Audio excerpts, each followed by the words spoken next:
class 10th girls, welcome back to St. Georgia Gold School, Rajapur. We are yet again going to cover a new different topic in the chapter Life Process of your biology. Today we'll be talking about transportation, and that is transportation in plants. Transportation in plants. Higher plants belonging to gymnosperms or angiosperms have specialized vascular tissues called as xylem and phloem for the transportation of substances.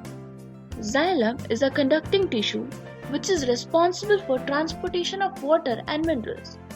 It consists of elements such as tracheids, vessels, parenchyma and xylem fiber. Tracheids and vessels are the conducting elements in case of angiosperms, but in case of gymnosperms, only tracheids are responsible for conduction. Phloem, it is responsible for transportation of food. It has again four elements such as sieve tubes, companion cells, phloem parenchyma and bast fibers.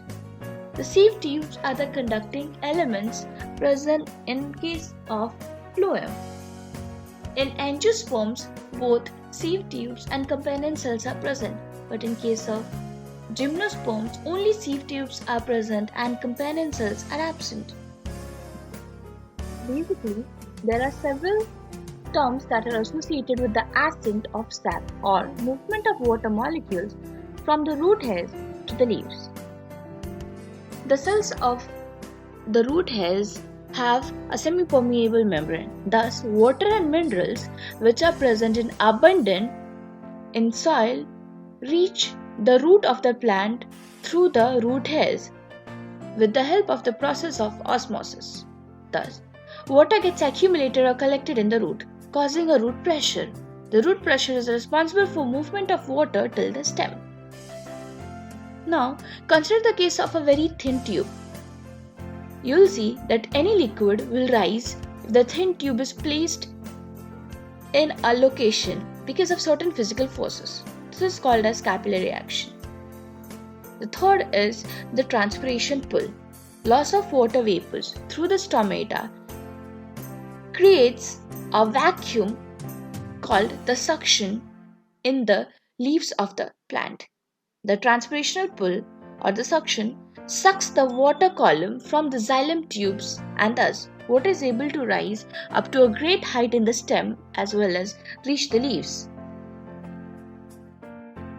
Water in the soil is in abundance. Water and minerals from the soil move to the root hair through osmosis. From the root hair to the root xylem, the water molecules move ahead because of root pressure. From the root xylem to the stem xylem, the molecules are pushed forward because of capillary action. Now, once they reach the stem xylem, from there they move in an upward direction. This movement of liquid particles in an upward direction is called as ascent of sap. What happens is, consider the case of a magnet and scattered pins. You will notice that the magnet doesn't form a cluster of pins. Rather, it forms a rope of pins. That is, the first pin gets attached to the magnet, the next pin gets attached to the first pin, right? Similarly, one water molecule moves upwards. The rest water molecules move along with the first water molecule because of addition forces. Now, because of suction or the transpirational pull, water molecule reaches the leaves. Transportation of food in plants is done by the phloem, and it is called as translocation.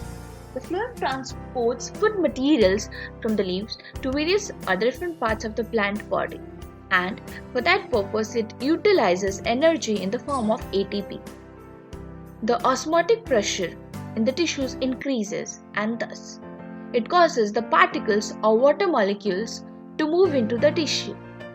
The food also moves into the tissue with the help of this osmotic pressure. This osmotic pressure is very helpful in moving materials according to the needs of the plant. can mail me your queries if you have doubts.